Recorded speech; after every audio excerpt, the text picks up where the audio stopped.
Bharat biotech की nasal vaccine और प्रधानमंत्री नरेंद्र मोदी की दूरदर्शी सोच से भारत कोरोना पर काबू पाएगा, बोले डॉक्टर हरीश गुप्ता। देश में जिस तरह से कोरोना को लेकर लगातार खतरे की बात की जा रही है, वहीं एक राहत भरी खबर है आम लोगों के लिए। भारत बायोटेक की नेजल वैक्सीन अब आम जनमानस को राहत देगी। दिल्ली मेडिकल काउंसिल के सदस्य एवं भारतीय जनता पार्टी चिकित्सा प्रकोष्ठ के दिल्ली प्रदेश संयोजक डॉक्टर हरीश गुप्ता से बात करी तो उन्होंने कहा कि देश में किसी भी तरह से डरने की जरूरत नहीं है, क्योंकि भारत में करीब 220 करोड़ लोगों को कोरोना बचाव के लिए वैक्सीन दे दी गई है। वहीं अब 4 जून भारत बायोटेक की नेजल वैक्सीन बूस्टर डोज के लिए भी काम आ सकेगी। वहीं इसको पहली एवं दूसरी डोज के रूप में भी इस्तेमाल किया जा सकेगा। उन्होंने बताया कि हम सभी भारतवासियों को कोरोना प्रोटोकॉल का पालन करना चाहिए, मास्क लगाए एवं भीड़ भाड़ वाली जगह में जाने से परहेज करे। डॉक्टर हरीश गुप्ता ने कहा कि सरकार पूरी तरह से इन सभी विषयों पर ध्यान दे रही है, किसी भी तरह से आम जनमानस को परेशानी न हो।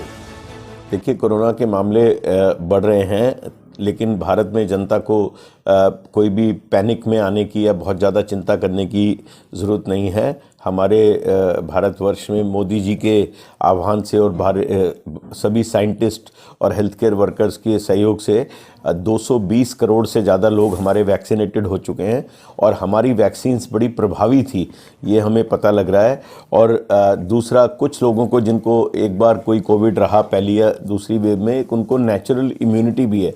तो पूरी उम्मीद है कि उसी इम्यूनिटी जिसको हम कहते हैं कि हमारी इनहेरेंट जो हमारी क्षमता है, उससे हम काफ़ी सिक्योर्ड हैं और ऐसा नहीं लगता कि हमारे देश में इस तरह की कोई वेव आएगी।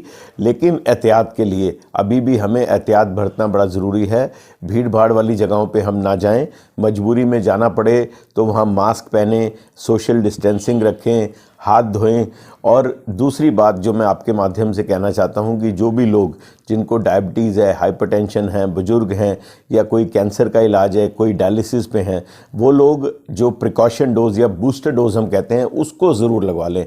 उससे हमें आने वाले कुछ महीनों और सालों तक प्रिकॉशन के लिए उसमें इम्यूनिटी हमारी बढ़ेगी।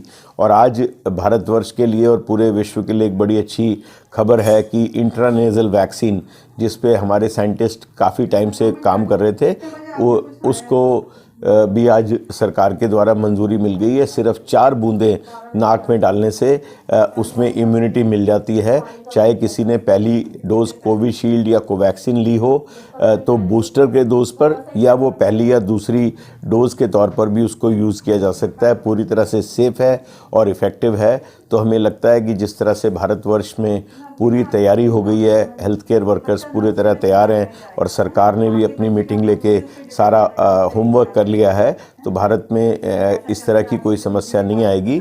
लेकिन हम सबको कुछ आने वाले कुछ दिनों के लिए एहतियात रखना बहुत ज़रूरी है। सर, देखा गया कि सरकार द्वारा एडवाइस कर रहा है कि 2 गज की दूरी बनानी है और भीड़ भाड़ कम। वहीं देखा गया कि राहुल गांधी भी यात्रा निकाल रहे हैं, सरकार ने उनको भी एडवाइस किया कि इस यात्रा रोक दे रहे हैं, उसमें क्या कहेंगे सर? देखिए, ये एडवाइजरी जैसी भारतवर्ष के सभी नागरिकों के लिए है, वैसी राहुल गांधी जी के लिए भी है। और वो भी भारतवर्ष के एक सम्मानित नेता हैं, इलेक्टेड एमपी हैं। तो उनके लिए भी यही है कि क्योंकि ये देखा गया कि उनके यात्रा के दौरान माननीय मुख्यमंत्री हिमाचल के, उनको कोविड पॉजिटिव पाया गया। तो सभी के लिए एडवाइस यही है कि अगर यात्रा के दौरान भी अपनी कोविड एप्रोप्रिएट बिहेवियर रखें और कोई भी व्यक्ति जिसको कोई संक्रमण है, खांसी जुकाम है, बुखार है, इस टाइप के सिम्टम्स हैं, तो वो डॉक्टरी सलाह ले। और टॉप स्टोरी ब्यूरो के लिए दिल्ली से रवि डालमिया की रिपोर्ट।